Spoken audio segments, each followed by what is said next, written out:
Hi, welcome to part 2 of my new tank setup video. In the first video I basically did the plant preparation and unboxing, and then did the hardscape install, planted the plants, and then filled up the aquarium with water. Now I'm going to be talking about everything that's going on under the cabinet, as well as what I do for the next 30 days to not only establish a good bacteria colony in the filter and good biological cycling, as well as allowing the plants to acclimate in a good way, but also how to prevent an algae bloom, or at least how to try to prevent an algae bloom. That's one of the biggest risks for doing a new planted aquarium setup. So I'll get into these steps now, and I hope you find this information useful. Start dosing fertilizer on the first day, and what I use is the macro micronutrient mix from aquariumfertilizer.com. You can get these bottles as well. It'll hold 2 cups worth. So I'm going to mix a 1/4 cup of this mix with 2 cups of water, and then I'm going to start dosing 15 milliliters a day. Pretty good deal, real easy to do. When I mix this up, I do keep this bottle in the refrigerator. Gotta love the graduated cylinder bottle. There's my daily dose in the tank, and that's that. In addition to starting fertilizer on day 1, I also start dosing Seachem Stability. This establishes anaerobic, aerobic, and facultative bacteria in the filter a little quicker than by natural means, and so that helps to cycle the tank a little bit quicker and help avoid what they call new tank syndrome. After I'm done dosing this, basically when the bottle runs out after having been dosing it every day, I then start dosing Seachem Pristine. Seachem Pristine is similar in the fact that it adds bacteria blend to the aquarium in order to help break down waste and detritus, but the bacteria blend in this particular product are also good at adapting to low oxygen environments. So it just helps to keep that cycle going, to keep breaking down waste, and to keep the water clear. Again, the whole goal here is to try to avoid an algae bloom caused by excess waste and things like that during the initial cycling phase of the aquarium. So again, I'll dose this product every day until it also runs out. I'll get into the lighting acclimation in just a minute, but I just want to start off showing that because of the lower lighting that I have in the initial phase of the cycling of this aquarium, the Glosso is growing vertically more than it is horizontally. I'll be able to cut those taller pieces and replant them to help establish a more dense carpet in the substrate. The other thing I wanted to point out real quick by looking at the Glosso is that you'll see a lot of dying plant matter. In fact, if I show you the dwarf hairgrass, you'll see the same thing. There's a lot of dying plant matter. There's also plenty of green, but you'll notice that there's certainly plenty of brown. Part of that is because most of these plants, before you order them from your supplier, are actually grown above the water level. So once they start growing below the water level, the leaves that were used to being exposed to the air start to die off, and the new leaves are actually more acclimated to being underwater. So with all of the decaying plant matter, that is going to aid the cycling process by feeding the bacteria colonies that are growing as these break down and produce ammonia and other waste. So that's why you want to go ahead and add something like a Seachem Pristine to help break that down a little quicker, as well as provide the bacteria that'll break down the byproducts and keep the water from becoming something that'll help feed an algae bloom. And while I'm here, I'll just point out that I've added shrimp and a rubber lip Pleco even on the first week of this cycling phase. And again, it's because I'm adding those other products I just talked about that are helping to keep the new tank syndrome from being extreme. Just having about 20 shrimp and 1 rubber lip Pleco is just fine in an aquarium this size, and these guys will help catch any algae that starts trying to grow early on. They're doing just fine. There's a cherry, and my rubber lip Pleco is back here hanging out behind the intake these days. But again, it's okay to add a very small amount of algae crew early on in the phase, especially when you're doing 30% water changes every other day and using those products I just talked about. Yes, it's a beautiful, cool looking reactor, and in many aquariums this would be a perfect reactor. But I will say that with the FX6 running at the full flow rate, this is actually pushing the bubbles all the way through. So what I've done is I've taken some of that extra large, extra porous pond foam filter that I used for the insert on the FX6, and I cut off some 1.5-inch square pieces and put them inside the reactor so that the bubbles will be hitting against that.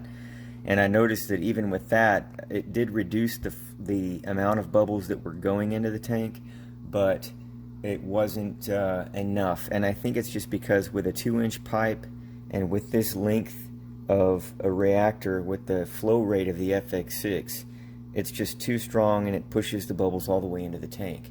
So what I've done is I'm going to build a 3-inch wide reactor with a little bit more length to it so that the bubbles won't be forced all the way out into the tank. It's just to accommodate the higher flow rate of the FX6.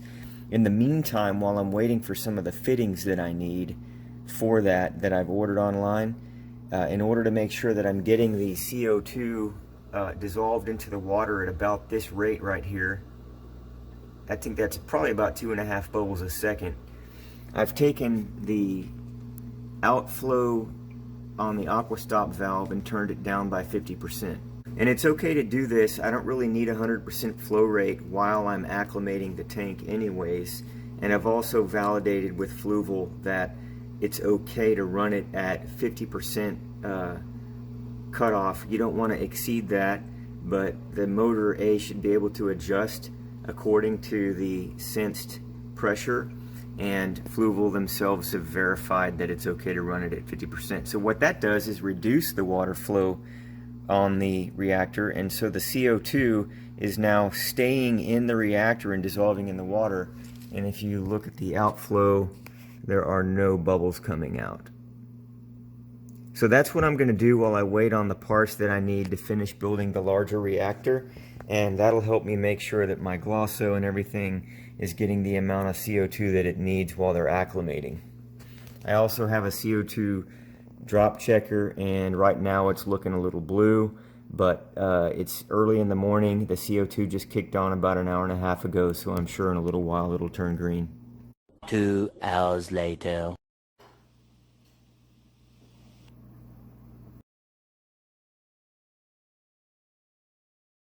These are going to be some screenshots of the Kessil application that I'm using with my A360X Tuna Sunlights. I have the Wi-Fi dongle installed, and so I can use this app on my phone to control the lights. On the top left, you can add your own program. On the top right, there's manual settings where you can play around with the intensity and color spectrums. On the bottom left is the preset Tuna Sun that comes with it out of the box. And on the bottom right was just a program I was experimenting with after having hit add program and then playing with schedule and intensity. I ended up not using that, but I'll show you what I am going to use in just a moment. So this is the preset, and looking at 8 o'clock in the morning, you can see that you're at 1% intensity, and as you move on to 9, it hits 20%, and then on to 11, it's at 40%. And this goes up to about 60% intensity at maximum on the preset. So I'm just going to go ahead and stick with pretty much those settings on my personal programming. But because I do have a Glosso carpet, I'm going to up that intensity from 60 up to 65. 100% intensity with these lights is blazing bright, and I can't really see any reason for doing that. You certainly don't want to have maximum brightness when you're starting off cycling your tank. So this is another look at the preset Tuna Sun. You can see that later on in the day at 3 o'clock in the afternoon, it's at 60% intensity. Now the color spectrums also change as the time goes by, but in order to see what those color spectrum settings are, you actually do have to tap on those circles and get into a sub-menu and see that. That's one thing I would change if I could. I wish Kessil would have allowed us to see some kind of numerical value representing those spectrums on the circle without having to deep dive into the menu. This is the acclimation setting. So you can set your period. You can see I've chosen a 20-day acclimation cycle. And then the starting intensity is at 50%. So that means, let's say that you were going to have a 65% maximum light intensity when you were finished with the acclimation period. In other words, your normal daily operating status well into the tank's maturity. Well, you don't want to start off with full intensity, so I'm starting off with 50% brightness, and then incrementing that up to 100% brightness within 20 days. But again, even at 100% brightness, that means I'm using 65% brightness in terms of what the Kessel lights are actually capable of from a 0 to 100% perspective. This is the mode, so showing that on day 1 of my acclimation period, I'm at 50%, which means in the middle of the afternoon, I'm actually at 30% at this time. And as I advance on to the 3rd day, you can see that I was at 55% light intensity. But this was a little later in the afternoon as the sun starts to go down, so I'm at 26% intensity of what I normally would be on normal operating status. Going on to the 4th day, I've gone up to 57%, and again, it's around the same time of the day at 23%, a little bit later in the afternoon than the previous screenshot I showed you. And then moving on to the 5th day of 20, you can see that I'm bumped up to 60%. And finally, at the 6th day, I'm at 62%. So by the time I reach the 20th day, I'll be at 100% intensity. And that actually means 65% intensity as far as the Kessel's capability is concerned. I hope that's not confusing, but I'm just trying to show that this has a really cool acclimation feature. You really don't want to start out with 100% light intensity when you're starting out cycling your tank for a couple of reasons. Number one, your plants aren't ready for it yet, so you have to get them ready to take in all that light to be able to start doing photosynthesis and things like that. And number two, you don't want to have an algae bloom, which again is one of the main points of why I'm showing you all the things that I'm doing to prevent an algae bloom.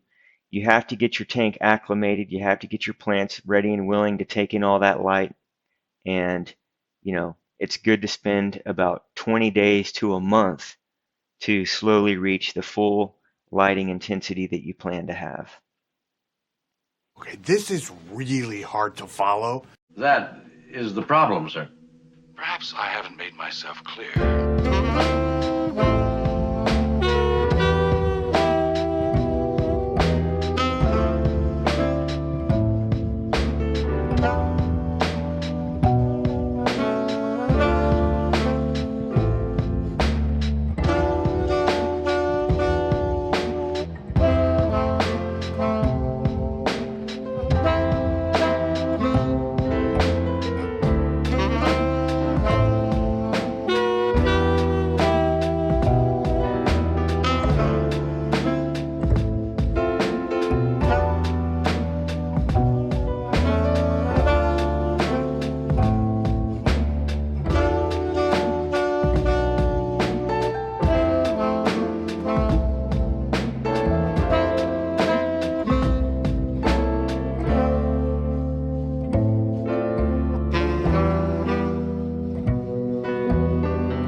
Alright, so that concludes this video.